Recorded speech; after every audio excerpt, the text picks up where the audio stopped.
Mãe, de onde surgiu esse nome Thaís Isabelle? Pelo amor de Deus, me conta. Olha, o seu nome surgiu pelo seguinte motivo. O seu pai, na época, ele era gerente da agricultura. Ele me trouxe um livro de 3.000 nomes e todo dia à noite ele queria saber qual nome seria. Nome de menino ele não queria saber. Se fosse homem, seria Júnior. Não tinha jeito. Então, todos os nomes duplos que eu falava, não, esse não. Duplo, tinha que ser 2 nomes. Para mim, sim. Então, ele não aceitava. Aí, quando você nasceu, que você nasceu de madrugada, aí eu acordei só 8 horas da manhã, aí ele veio me perguntar, qual o nome que vamos dar a ela? Aí veio na minha cabeça, Thaís Isabelle. Falei, Thaís com TH, Isabelle com L, com S e com 2 L's. Então, Thaís Isabelle foi o nome que veio na cabecinha da mamãe. Nome de princesa, amor. Nome de princesa. Isso aí. Onde é que eu nasci? Você nasceu na Semic, Madureira, hoje em dia não existe mais. Cidade do Samba, fica a dica. Cidade do Samba, justamente. Uma clínica muito boa. Merchan, momento de merchan. Quando você chegou em casa, que eu fiquei 4 dias no hospital, quando você chegou em casa, foi uma festa, um pagode, tinha acho que uns 30 homens lá em casa, comemorando, bebendo seu xixi. E aí depois reclama que eu amo pagode e que eu gosto de sair pra beber. Faz sentido, gente. Isso faz parte da minha essência. Vocês entendem agora por que eu sou assim? É isso é enraizado. Eu vim do samba, eu vim de. Onde é que a gente morava? A gente morava em Anchieta, no subúrbio do Rio de Janeiro. Me conta um pouquinho do que você lembra da minha infância, como é que eu era. Foi uma infância muito boa, o quintal era grande, de barro, você brincava muito ali, corria muito. A infância realmente tinha árvores, você subia nas árvores. E depois, aí você estudou na minha escolinha, que eu tinha uma escolinha, um jardim de infância, você foi minha aluna, eu te alfabetizei com muita honra. E nós tivemos alguns tropeços nessa infância. Seu pai ficou desempregado. E eu e sua avó, que nós morávamos com a sua avó, eu e sua avó, nós ajudamos a custear a casa até que ele, graças a Deus, conseguiu um bom emprego. E com o passar do tempo, nós sentimos a necessidade de ter a nossa própria casa, a nossa própria moradia. Aí nós compramos um apartamento na Merck, na Taquara. E ali foi a sua juventude. Juventude, vulgo minha adolescência. Sua adolescência. Tá? Só para poder contextualizar aqui. Mas nesse período em que papai te deu o livro, né, ele trabalhava na agricultural e, além disso, ele trabalhava como árbitro também. Sim, ele até trabalhava... o Júnior nascer, não sei, sim, mais ou menos nesse período. Ele trabalhava como gerente e à noite ele apitava jogos dos comerciários para poder aumentar a renda. Entendi. E lá em Anchieta eu estudava no colégio público, né? Eu estudei no Colégio Paraíba durante um bom tempo da minha infância. E era muito bom, porque assim, a gente tinha uma vida muito, muito simples, mas nunca nos faltou nada, graças a Deus. E você sempre foi primeira ou segunda aluna da sala? Ah, e essa não é coruja. Sim, ganhou medalha. Sim. Eu sempre fui muito esforçada, eu confesso. E até hoje isso é uma coisa que me tange, que faz parte da minha essência, porque meu pai sempre teve isso, ela sempre teve isso. Eu me lembro que minha mãe saía para a escolinha, que era no quintal da casa dos meus avós, né, no bairro próximo, também em Anchieta, no subúrbio, e ela saía com o Júnior no colo, comigo numa mão, e a gente pegava um ônibus e a gente ia para a casa da minha avó, né, a gente morava num morro, né, numa ladeira, que tinha uma rua tem subida. Tem até hoje. Mamãe não gosta que fala morro, que fala ladeira, é uma subida. É uma subida. Que até hoje, né, existe a casa que a minha avó morava e tinha a beira do trem, né? Então a gente já descia ali, pegava o ônibus para ir para casa da minha outra avó, que era a escolinha, e depois vovô me trazia para a escola, que era na mesma rua que a gente morava, meio confuso isso, né? Mas era essa a realidade. Ela levava a gente de manhã cedo para lá dar aula, eu ficava na escolinha durante o dia, à tarde meu avô me trazia para a escola, né? durante o momento, enquanto ele ainda era vivo, porque ele veio a falecer, eu tinha 8 anos de idade, mais ou menos, e aí eu passei a vir para a escola sozinha porque ela tinha que trabalhar, e meu pai tinha que trabalhar, e eu tinha que pegar o ônibus porque eu tinha que ir para a escola, enfim. E na volta, eu quando voltava de dar aula, eu passava na escola, a pegava e acabava de subir a ladeira para chegar até a nossa casa. Né? Sim, exatamente isso. Era muito bom, foi uma infância muito, muito de criança, sabe? Porque era eu e muitos meninos na rua e a gente vivia coisas de menino, era solta pipa, bola de gude, era saco plástico, subir em árvore, a beça, joelho. Nossa, eu tenho muitas marcas da minha infância e sou muito agraciada por isso. Não reclamo nem um pouco. Meus filhos, o dia que eu terei, faço questão de morar num lugar que tenha essa coisa da natureza, que tenha essa coisa da verdade cultural, porque a gente precisa muito disso, né? É triste esses filhos de apartamento que não tem essa vivência. Eu falo muito isso, eu quero que meus filhos vivenciem isso. A minha, um pouquinho só da minha infância, né? Enfim, e aí a gente veio pra Merck. Quando eu tinha 10 anos de idade, eu me lembro que meu pai me levou pra almoçar era Parlé, o nome do restaurante. Era Parlé, eu acho, um restaurante que era o mesmo nome do mercado, era o nome do restaurante. Era uma churrascaria. E aí a gente veio almoçar para poder conhecer o apartamento, né? Justamente. E a gente ficou na Merck durante muito tempo. E na Merck, meus amigos, tem muitas histórias. Muitas histórias. Justamente. Pode falar, fica à vontade. Ficou sem voz? Fiquei. Não, voltou. Mas aí na Merck, você, como eu digo, teve a época da aborrecência. Ela cismou que teria que trabalhar para ganhar dinheiro. Então eu falei para ela, tudo bem, você quer trabalhar, só que primeiro você vai ter que me apresentar o diploma para depois você trabalhar. Mas eu vou contextualizar essa história, o que acontecia. Quando eu morava em Anchieta, eu tinha 2 amigas, né? Quando eu fui pra Merck, essas 2 amigas viraram mais minhas amigas. Porque eu só andava com o menino em Anchieta. E elas, as mães delas, elas compravam tudo de marca para elas.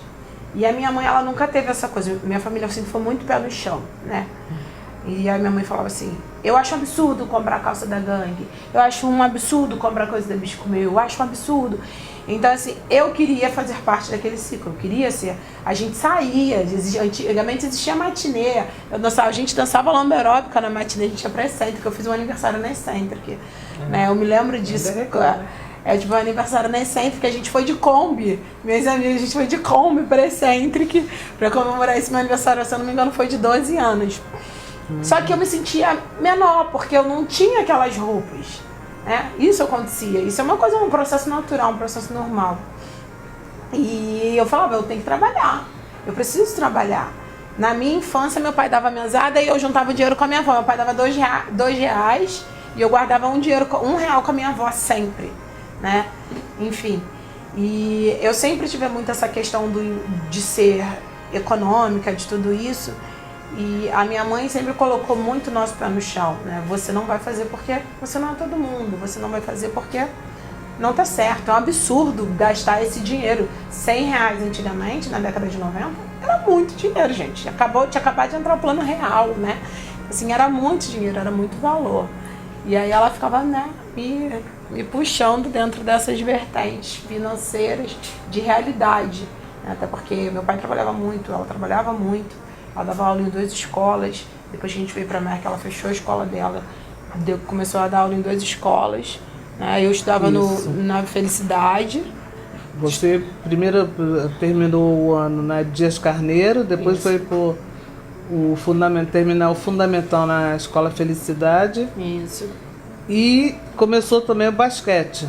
Foi, com 14 anos. Aí você cismou que tinha que ter dinheiro, Aí começou a vender calcinhas. Eu pegava a minha mesada e ia pro Mercadão de Madureira. Meu pai descobriu, falou que não ia me dar minha mesada nunca mais. Você não vai mais ganhar mesada, porque eu te dou mesada. Eu fazia o quê? Eu comia na escola, porque antigamente as escolas elas serviam, a escola pública servia alimento. Almoço mesmo.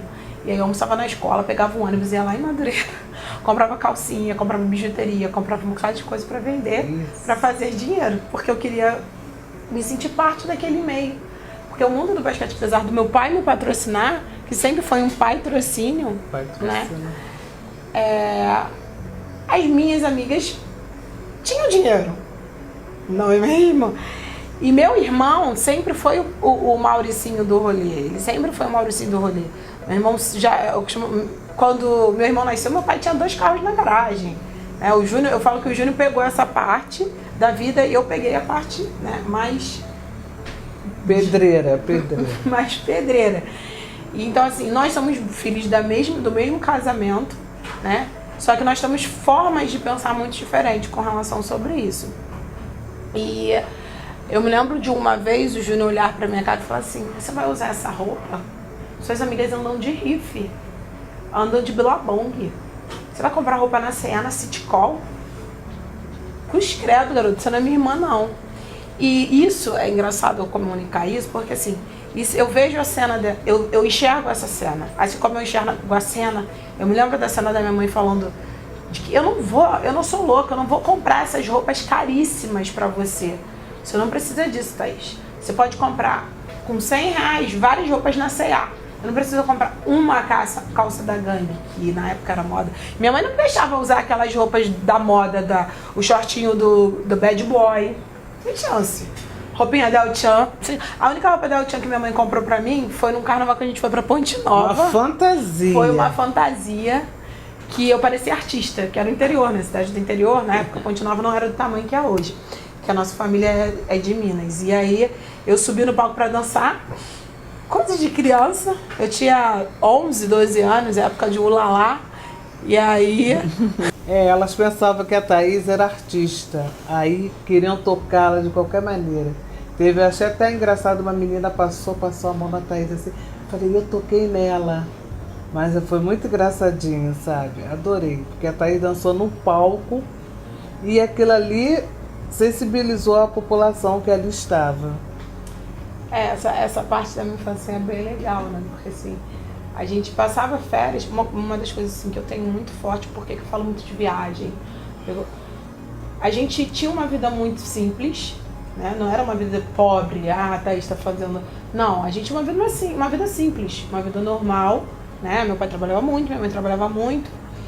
E automaticamente meu pai e minha mãe, eles se davam ao luxo de fazer uma viagem, pelo menos no ano. A gente viajava, fazia uma viagem de família. E era sempre pra casa da nossa família, óbvio, até porque era muito mais em conta a gente ir pra casa da nossa família. Então a gente viajava Minas Gerais, Triângulo Mineiro, Zona da Mata, tudo isso, porque a família tá em todo lugar lá. Porque eram casas que a gente entrava e sentia realmente família. Então nós tínhamos prazer de realmente, como temos até hoje, de estarmos junto com a família. Isso era muito compensador, porque a família é tudo, né? E aí nessa coisa toda dessas viagens, isso sempre ficou muito forte dentro de mim, sabe? Porque não interessa quanto eles trabalhassem, não interessa quais fossem as dificuldades que acontecessem dentro daquele meio do ano, existia um propósito, né? E aí é uma coisa que eu falo muito de mim, eu falo sempre pra vocês, a gente precisa ter um propósito na vida, não é só pagar conta, né? Não é só você ter as obrigações de botar o alimento na mesa. A gente tinha essas obrigações e uma coisa que eu aprendi muito com meus pais era que a gente precisa ajudar o próximo. E a gente sempre ajudou, né?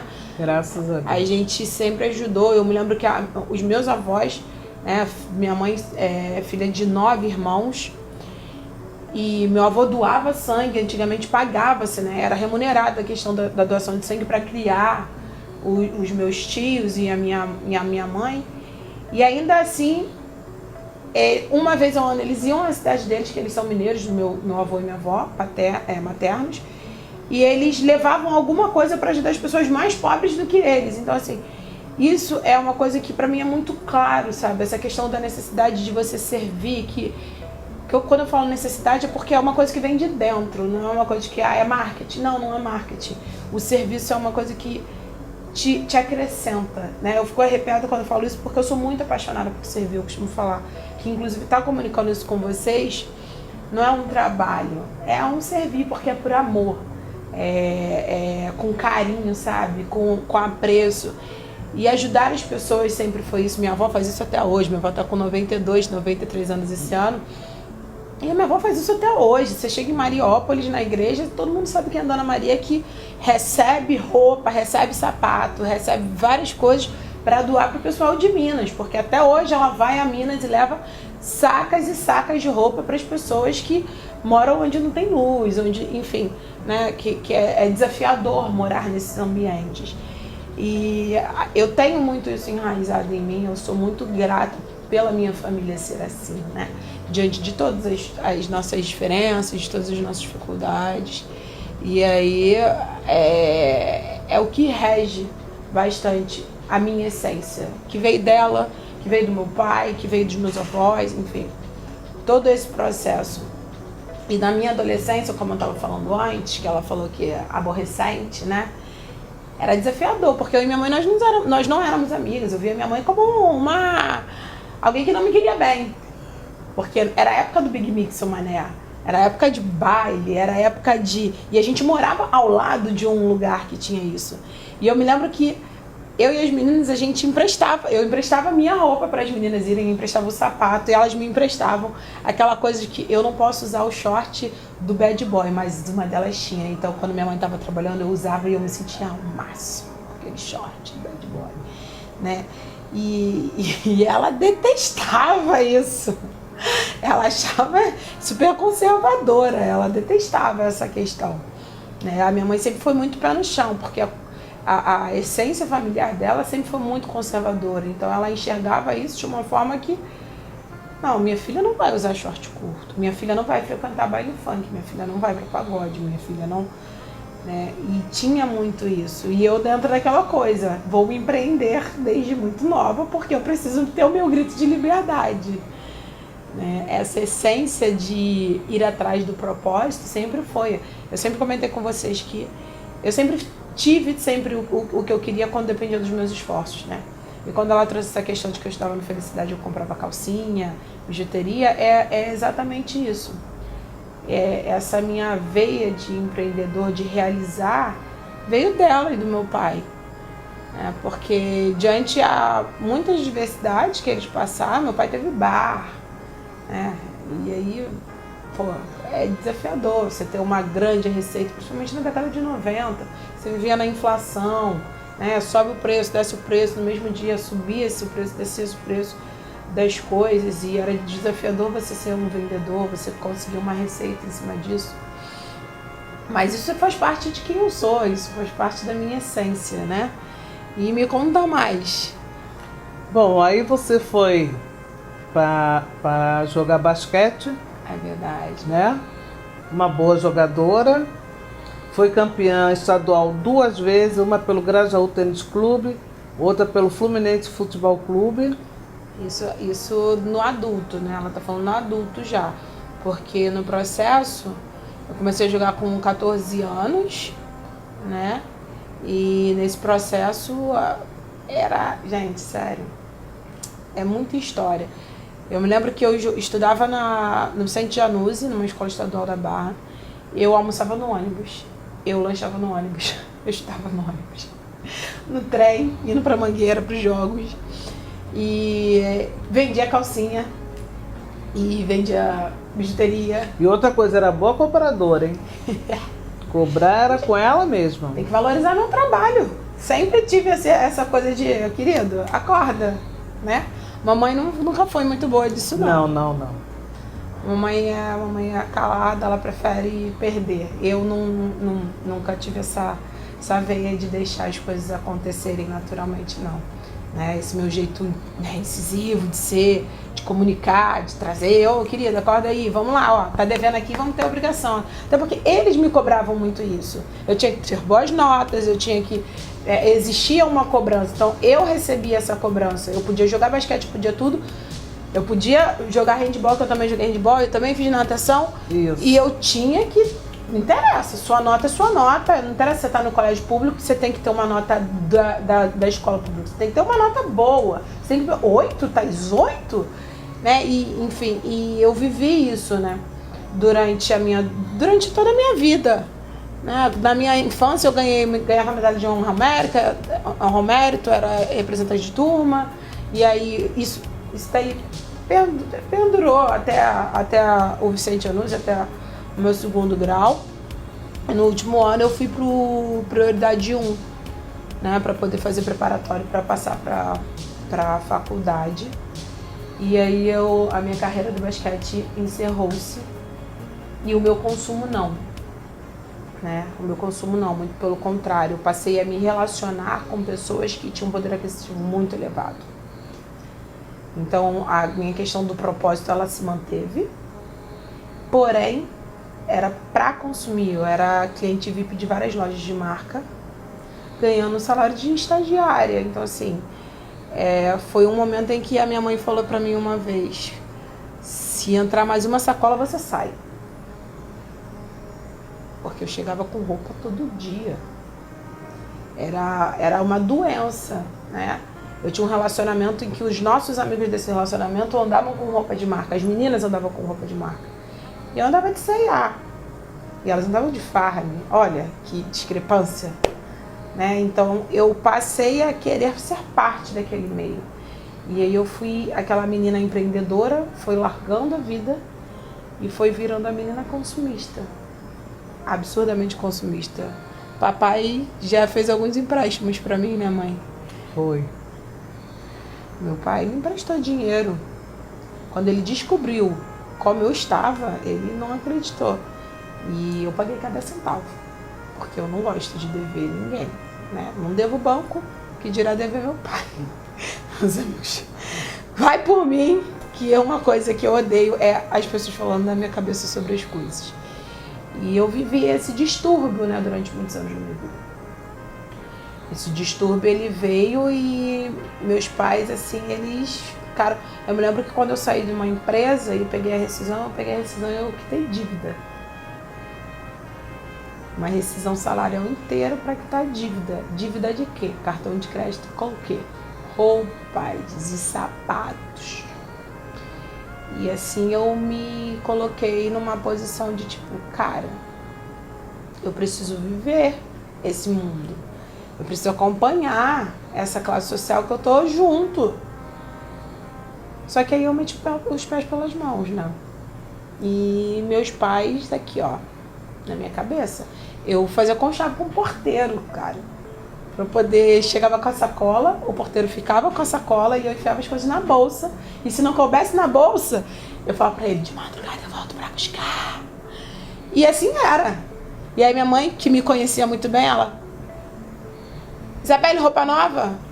Porque quando as coisas ficam desafiadoras, ela lança logo um Isabelle, né? Porque ela botou o nome duplo pra quê? Pra um ter carinho e o outro ter. Não, é mesmo? E aí ela sabia quando a roupa era nova. Ela... E como? Mãe não esquece nada de filhos. Mas não é nada. Sim, eu falo roupa nova. Não, mas essa roupa já tem. Eu falei, não é não. E eu vivi, gente, durante muitos anos da minha vida querendo caber em lugares em que não eram pertinentes a mim. Não pela classe social, tá? Porque qualquer pessoa tem direito de estar em qualquer classe social. Tem a obrigação de se portar muito bem. Não é o que você veste ou o que você calça que denomina os seus valores. Que para cada festa que a gente tinha, eu tinha que ter uma roupa nova. A cada lugar que eu estava, eu precisava ter uma roupa nova. Eu tinha que estar com um sapato novo. Eu cheguei a ter 262 vestidos. Era quase um vestido para cada dia do ano. E assim, isso era um absurdo. Gente, isso é um absurdo. Isso é um absurdo. E meu dinheiro não dava. Eu falo, hoje eu tenho 33 anos. Sem contar os relacionamentos que eu bancava, né? Porque eu queria que eles andassem do mesmo naipe que eu. Quando eu era caído, eu bancava isso. E bancava mesmo, bancava a família, bancava tudo. E tava tudo bem. Porque isso pra mim, eu não respeitava o dinheiro. E é o que eu falo, quando você não respeita o dinheiro, ele te engole, ele te consome. Né? E eu vivi isso. Essa é a minha história, né? Onde eu me afundei. Eu me afundei por não respeitar aquela cédula, por achar que cartão de crédito era meu salário, por achar que lins era complemento. Para cheque empréstimo, amor, todo mundo pega. E eu também quero. Tenho direito, por que não? Né? Só que no final do dia era uma carência emocional. Hoje eu entendo isso. Hoje eu enxergo isso. Hoje eu entendo que dentro da minha infância e adolescência, toda essa parte em que eu deixei me levar, né, fui conduzida a me preocupar pelo que eu queria ter e não tinha, pela comunicação em que eu precisava tomar mais conta de mim do que valorizar quem eu era, e valorizar a minha história, e valorizar o que eu tinha, me causou crenças e me causou fraturas emocionais e me causou muito prejuízo, né? Mas eu sou grata a tudo isso porque quem eu sou hoje faz parte disso. Essa história faz parte. Quem eu me transformei hoje, uma mentora de finanças, em crescimento constante, milionária aqui dentro, porque eu sou rica aqui. A minha conta bancária ainda não é condizente a isso, mas eu sou rica aqui. Né? E quando eu comunico isso, é porque hoje eu falo pra ela, tá gastando muito. Tem encomenda demais chegando. Você precisa melhorar a sua condição, as suas finanças, querida. Vamos segurar a onda. A gente hoje tem essa troca de uma outra vertente, né? Porque eu busquei um processo de evolução, ela tem um processo dela de evolução, minha mãe aposentada, tem o dinheiro dela, meu pai faleceu, deixou o dinheiro dela, assim, graças a Deus ela conduz as contas, né? Ela aprendeu sobre isso também, porque é uma coisa importante. Quando meu pai era vivo, ele conduzia toda a questão financeira da família, né? E quando ele faleceu, ela teve que aprender a fazer isso. Então, assim, gente, é importante essa questão dessa comunicação familiar, né? Que a gente não tinha, né? A gente não falava de dinheiro. Meu pai falava assim, isso é muito caro, não vou comprar. Ela falava, isso é muito caro, não vou comprar.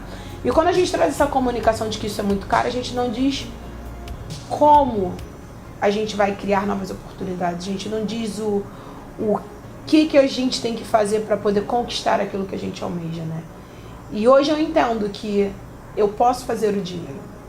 Eu sempre tive isso na minha veia, né? Ela falou aqui, a Thaís vendia, a Thaís fazia, a Thaís cobrava. Só que eu não tinha o processo. E hoje eu tenho o processo. E hoje eu tenho os planos, hoje eu tenho os projetos, hoje eu tenho outras fontes de receita. Porque eu me permiti cair para levantar. E para mim, 29 anos dentro desse negócio, de fraturas, de traumas, de crença, só me fortaleceu. Porque eu resolvi me escolher, eu resolvi acreditar no meu potencial, eu resolvi sentar e estudar, eu resolvi procurar um profissional qualificado para poder me tirar dessa inércia de consumo. E eu sempre realizei, tá, gente? Assim, eu sempre realizei. Eu fiz festa em Salvador, eu fiz viagem internacional, eu falava que eu ia fazer, e aí eu inventava as coisas. Eu trabalhei como cerimonialista, eu trabalhei como recepcionista de evento, eu trabalhei como gerente de casa de eventos, eu trabalhei como gerente de casa de festa. Porque eu entrava nesses negócios com um propósito. Eu tinha um propósito de viajar. Era sempre viagem. Eu nunca fui a consumista eu era consumista de roupa, tá? Consumista de vestuário, sapatos, porque o que me remete à minha infância e minha adolescência, que as minhas amigas tinham tudo que elas queriam, sem limite, e eu não tinha. Então isso me causou uma fratura emocional, um trauma emocional. E hoje eu ressignifiquei isso dentro de mim. Continuo comprando? Continuo comprando. Só que hoje eu tenho uma reserva para fazer essas aquisições. Esse é o pulo do gato. Hoje eu sei o que eu quero e eu sei onde eu vou chegar e eu sei o quanto eu preciso para comprar, para adquirir. Assim como para viajar. Tá? Então isso para mim hoje é muito claro. Só que é aquilo. Para eu chegar nessa clareza eu preciso da ajuda de um profissional. Eu sempre soube, eu sempre me reinventei, eu sempre consegui receitas absurdas. Eu já tirei 12 mil reais num mês. E cadê o dinheiro? Era uma vez. Porque eu não tinha propósito daquele dinheiro. Eu era um consumista. Eu, quando trabalhava com evento, eu tirava muito dinheiro num final de semana. Eu era muito, muito louca nessa época, assim. porque eu coordenava o grupo jovem, eu era administradora de uma boate, eu tinha equipe de garçom, na época eu administrava a equipe de garçom, tinha a equipe que ficava na portaria, eu era gerente do evento, eu fazia toda a finança do evento, eu trabalhava de CLT, e sei lá, cara, o que mais eu fazia, sabe? Que vida louca. E aí, no final do dia, eu só queria o quê? Quero ir pra Salvador, porque eu amo Salvador. Eu quero fazer um aniversário em Salvador. E como é que você vai fazer isso, louca? Você acabou de voltar de uma viagem internacional, a gente vai dar um jeito. E aí eu aluguei uma casa em Salvador e foram 33 pessoas do Rio de Janeiro para Salvador. Foi uma festa para 100 pessoas. E foi incrível, porque eu sempre tive muito o que eu quero. Eu sempre conquistei muito o que eu quero. Eu sempre tive muito claro eu sempre criei meu plano de ação. Só que eu não tinha consistência. O que me destruía era a ausência da consistência, porque quando eu tinha muito dinheiro eu acabava esvaindo ele. E acabava querendo mais e me endividando sobre isso, sabe? Então, ao mesmo tempo que eu crescia, eu me destruía, porque eu não tinha conhecimento das emoções em que eu precisava cuidar para poder vivenciar aquilo, para poder vivenciar o próximo passo, para poder conquistar a próxima coisa, para poder escolher uma outra coisa. E aí, às vezes, eu me lembro de um Rock in Rio que eu não fui, porque eu estava começando a tomar crise de consciência. Eu não vou gastar esse dinheiro. E as minhas amigas, cara, a gente vai, vamos. E eu falei, cara, não vou. Porque eu comecei a enxergar que eu precisava de mais. Eu precisava de ajuda. E essa ajuda não era vinda de mim, porque eu não estava conseguindo mais. E eu tinha um negócio, eu não conseguia conversar com meus pais sobre dinheiro. Porque eu tinha vergonha de conversar sobre o meu fracasso com meus pais. Isso é uma coisa normal, porque quando não existe um diálogo claro dentro de um assunto, os filhos não conseguem comunicar com os pais. E eu vivi isso. Até pouco tempo. A gente não conversava sobre esse dinheiro. Só era assim, você gasta muito! Thaís, você está ostentando! E não assim, minha filha, olha, se você não estruturar sua vida financeira, você não vai chegar a lugar nenhum. Culpo meus pais por isso? Não, gente, porque não existe um culpado. Todas as pessoas, elas são carregadas de história. Todas as pessoas, elas têm uma criação, né? E a gente tem que ter respeito sobre isso. E eu respeito a minha história. É por isso que eu estou comunicando isso com vocês, trazendo isso para vocês. Porque a minha história, ela pode ser igual à sua. Seus pais podem não ter conversado com vocês e você está endividado e ter buscado o reconhecimento dos seus pais, porque eu também vivi isso. Eu também achava que meu irmão era preferido. Então, assim, eu nunca me achei merecedora de nada. Eu sempre paguei para ter, para estar, para viver, para querer, para me sentir parte. E hoje eu entendo quem eu sou. E quando eu passei a entender quem eu sou, a minha comunicação mudou, a minha vida mudou, tudo meu mudou, sabe? A minha relação com meus pais mudou, com meu irmão mudou. Tá isso não discute mais? Muito pelo contrário, a gente continua discutindo, porque isso é um processo natural, né? Não existe aqui um Jesus Cristo que baixou aqui e falou um milagre. Não, como eu falo, não existe milagre. É um processo. E dentro desse processo eu sou uma eterna aprendiz, sabe? Eu não sou dona da verdade, não é porque eu comecei a buscar o autoconhecimento que eu sou a dona da verdade, que a minha mãe passou a ser a minha filha e eu passei a cobrar ela sobre os gastos que ela tem. Não é isso, mas é sobre a gente conseguir trocar. E é isso, hoje a Thaís é uma pessoa que troca, é uma pessoa que comunica, que vivencia e divide, né, mãe? A gente divide a comunicação sobre as contas, sobre os nossos traumas, sobre as coisas do passado que precisavam ser ressignificadas. E essa virada de chave aconteceu. E hoje eu tô aqui, falando pra vocês com essa senhora que é a mulher mais importante da minha vida. Gente, assim, no final do dia não existe mágica. Não existe milagre. Existe uma história. Então eu vou falar pra você, respeite seu processo, reconheça a sua história. E vai ser feliz, porque você nasceu pra isso.